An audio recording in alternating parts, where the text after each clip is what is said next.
WhatsApp everyone, আজকে আপনাদের সাথে কিছু গুরুত্বপূর্ণ তথ্য শেয়ার করবো ভিডিওর মাধ্যমে। যেহেতু বিদেশে অনেক বছর যাবত থাকি, অনেকে আমাকে এই প্রায় প্রশ্ন করে যে ভাই, বিদেশে কোন ধরনের প্রফেশনে কাজ করলে আমার স্যালারি ভালো হবে বা আমার ইনকাম ভালো হবে। তো এটা অনেক জটিল একটা কোয়েশ্চেন। এখন একটু একটু করে ভাঙার চেষ্টা করব। প্রথমেই যে জিনিসটা নিয়ে আলোচনা করব সেটা হচ্ছে আপনার শিক্ষাগত যোগ্যতা কেমন, আপনার স্কিল কি আছে, আপনি কি ডাক্তার, আপনি কি ইঞ্জিনিয়ার, আপনি কি প্রফেসর।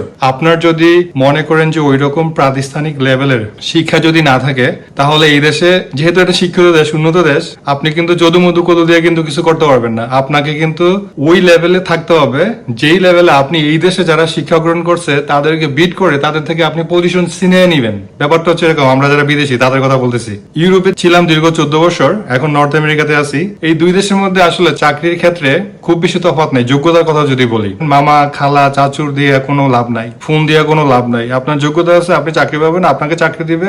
যোগ্যতা নাই, থনথনাটন কিছু হবে না। এখন এটা গেল যারা হচ্ছে হাইলি কোয়ালিফাইড, যেমন অনার্স মাস্টার্স করা, পিএইচডি করা, ধরুন এক্সট্রিমলি ট্যালেন্টেড, তাদের কথা বললাম। তো তারা মনে করেন যে হোয়াইট কালার জব, যেটা অফিস জব আমরা যেটাকে বলি, ওইটা সাধারণত করবে। এইবার আসি তাদের ক্ষেত্রে যারা মনে করেন যে মেট্রিক পাস করছেন, ইন্টারমিডিয়েট পাস করছেন, টাইনা তুইনা, অনেকে আছে পড়াশোনা করেন নাই, ক্লাস 5 পর্যন্ত পড়ছেন। তো এই ধরনের শিক্ষাগত যোগ্যতা নিয়ে যারা বিদেশে আসার চেষ্টা করেন, তো সবার ক্ষেত্রেই কিন্তু টেনশন কাজ করে যে আমার তো প্রাতিষ্ঠানিক শিক্ষা ওরকম না, আমি আসলে কি কাজ করব। তো আজকে আপনাদেরকে আমি কিছু কাজের কথা বলবো, যেই কাজের ইনকাম অনেক অনেক বেশি পরিমাণে তারা ইনকাম করে, সেটাও বলার চেষ্টা করব। তো আমি 4-5টা প্রফেশনের কথা বলবো, যেটা আপনি ইউরোপ আমেরিকা বলেন, এই স্কিল নিয়ে যদি যান আপনি কিছু না কিছু করতে পারবেন। তো প্রথমে আসি, যে সেটা হচ্ছে আপনি যদি কোনো কিছু না জানেন, রান্না যদি করতে পারেন, আর যেটাকে বলে রেস্টুরেন্টের শেফ, রান্না করা, আপনার যদি রান্না করার স্কিল থাকে তাহলে আপনি মোটামুটি ভালো অঙ্কের একটা টাকা উপার্জন করতে পারবেন। এখন ডিপেন্ড করে আপনি কি বাংলাদেশি রেস্টুরেন্টে কাজ করতেছেন, বাংলা খাবারের উপর আপনার দক্ষতা, ইন্ডিয়ান খাবারের উপর দক্ষতা, না বিদেশি খাবারের উপর দক্ষতা। অর্থাৎ এই দেশে এসে, এই দেশে আপনি প্রাতিষ্ঠানিক শিক্ষা নিলেন, কুকিং এর আপনি কোর্স করলেন 1 বছরের 2 বছরের, করার পরে যদি আপনি একটা নন বাংলাদেশি বা নন ইন্ডিয়ান রেস্টুরেন্টে যদি আপনি ঢুকেন, তাহলে কিন্তু টাকা বেশি পাবেন। কারণ বাংলাদেশি রেস্টুরেন্ট গেলে আপনাকে সবসময় টাকা কম দিবে, এটা হচ্ছে সত্য। এবং ব্যবহার কিন্তু আপনার সাথে খুব ভালো নাও হইতে পারে, সবার ক্ষেত্রে বলতেছি না, কিছু কিছু ক্ষেত্রে এটা হয়। তা আপনি যদি রেস্টুরেন্টের শেফ হন, আপনার যদি খানা দানার উপরে ভালো নলেজ থাকে, আপনার যদি রান্না করার প্রতি প্যাশন থাকে, রান্না করতে যদি আপনার ভালো লাগে, তাহলে এটা একটা ভালো প্রফেশন। যেমন ইউরোপে আপনি 1.5-2 লাখ টাকা কামাইতে পারবেন ইজিলি। এটা হচ্ছে বাংলাদেশি রেস্টুরেন্টের কথা বলতেছি।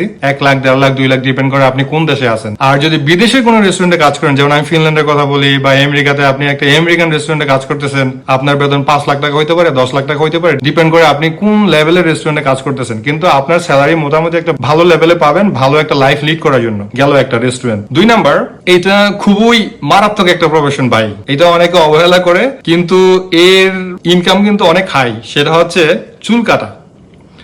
চুল কাটা আপনি যেখানে যাবেন না কেন, আপনি যদি একটু স্টাইলিশ চুল কাটতে পারেন, যেমন রং করে পোলাপান যে চুল কাটে না, যদি ভালো করে চুল কাটতে পারেন, আপনার দিনে 20-30 হাজার টাকা, 10,000, 20,000, 30,000 টাকা ইনকাম করে আসলে খুব বেশি কিছু না। আপনি 20,000 টাকা ইজিলি ইনকাম করতে পারবেন আপনি যদি চুল কাটতে চান। যেমন ফিনল্যান্ডের কথা বলি, ন্যূনতম একদম গরিবই একটা চুলের যে কাটতে জানে না, কাটিং বাটিং ভালো না, কোন রকম আছে আর কি, এর কাছে গেলেও 1,500 থেকে 2,000 টাকা পড়বে। আর আপনি যদি একটু ভালো হাই লেভেলে যান, ফিনল্যান্ডের কথা বলতেছি, যদি আমরা একটু ভালোটাতে যাই, তাহলে আমার 50 ইউরোর মতো পড়বে, ধরো 50 ইউরো, 40 ইউরো এরকম পড়বে।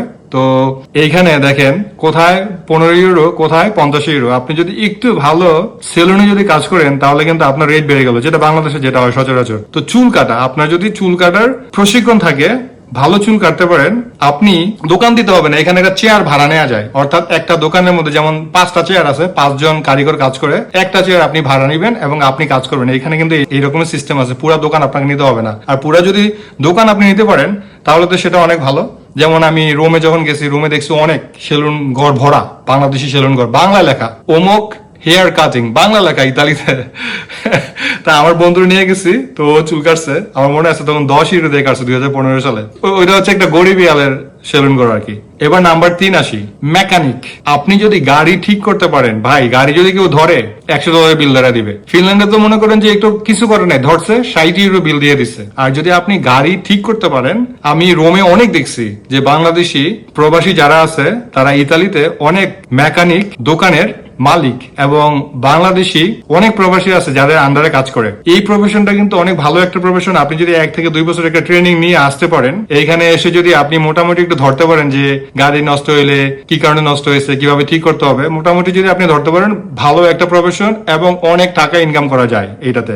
আপনি যদি খুব ভালো কারিগর হন, আপনি একজন ইঞ্জিনিয়ারের সমানও স্যালারি ইনকাম করতে পারবেন। এটা কিন্তু অসম্ভব কিছু না। 4 নম্বরে আসি, পাইপের কাজ। এই যে আমরা বাসায় যে পানি টানির পাইপ আছে না, প্লাম্বিং যেটাকে বলে, এইটার কাজ যদি আপনি জানেন, ভাইরে ভাই, ওরা তো মনে হয় আমাদের থেকে বেশি টাকা কামায়। মানে ওদের যে দাম আর ওদের যে দাপট আপনি চিন্তাই করতে পারবেন না। প্লাম্বিং এর খরচ আকাশচুম্বী, পার আওয়ারে অনেক বেশি টাকা দিতে হয় এবং ওরা অনেক এক্সপেন্সিভ। সেটা গেল 4 নম্বর। 5 নম্বর ইলেকট্রিক।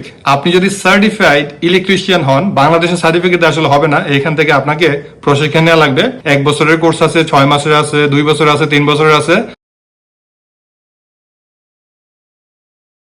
আপনি আপনার রাজ্যের রাজা, সেটা হচ্ছে উবার অথবা লিফট। এখানে লিফট আছে আমেরিকাতে, ফিনল্যান্ডে যেমন উবার আছে, ইয়াঙ্গো আছে, তারপরে সিমিলার আরো সার্ভিসেস আছে।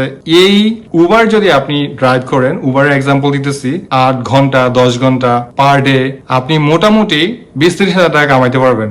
আপনি যদি উইকেন্ডে ড্রাইভ করেন, রাত্রেবেলা, শুধু রাত্রে, দিনের বেলা ড্রাইভ করা লাগবে না। আপনি ধরেন 300 থেকে 500 ইউরো নিয়ে ঘরে যাবেন। আপনি 300 থেকে 500 কিন্তু একদিনে নিয়ে যেতে পারবেন আপনি। উবার ড্রাইভিং যারা করে ইউএসএ তে, মোটামুটি ধরেন 3 থেকে 10 লাখ টাকা ইজিলি কামাইতে পারে, এর মধ্যে কামাইতে পারে। তো ডিপেন্ড করে আপনি কত ঘন্টা আপনি কাজ করতেছেন। আপনি যদি কাজ করেন 5 ঘন্টা, তাহলে তো আপনার ওই হিসাবে ইনকাম হবে। আর যদি আপনি 10 ঘন্টা কাজ করেন, দিনে 15 ঘন্টা কাজ করেন, হয়তো বা মাসে আপনি 10 লাখ টাকা উবার ড্রাইভিং করে কামাইতে পারবেন। এই কাজটা কিন্তু অনেক ভালো, কারণ হচ্ছে আপনাকে সকাল 8টায় কোথাও যেতে হবে না। আপনি যদি মনে করেন রাত্র 3টা বাজে আপনি ড্রাইভ করবেন, 3টা বাজে চলে যাবেন, অর্থাৎ 8টা বাজে আপনাকে কোথাও গিয়ে হাজিরা দিতে হবে না। নিজের কাজ নিজে করবেন, অনেক বেশি স্বাধীনতা আছে এবং ভালো টাকা ইনকাম করতে পারবেন। ড্রাইভিং জানাটা আপনার জন্য জরুরি। ভালো ড্রাইভিং করতে হবে। এখানে যদি আপনি উল্টাপাল্টা ড্রাইভ করেন, একটা অ্যাক্সিডেন্ট করে দিবেন, আর একটা অ্যাক্সিডেন্ট মানে হচ্ছে সারা জীবনের কান্না।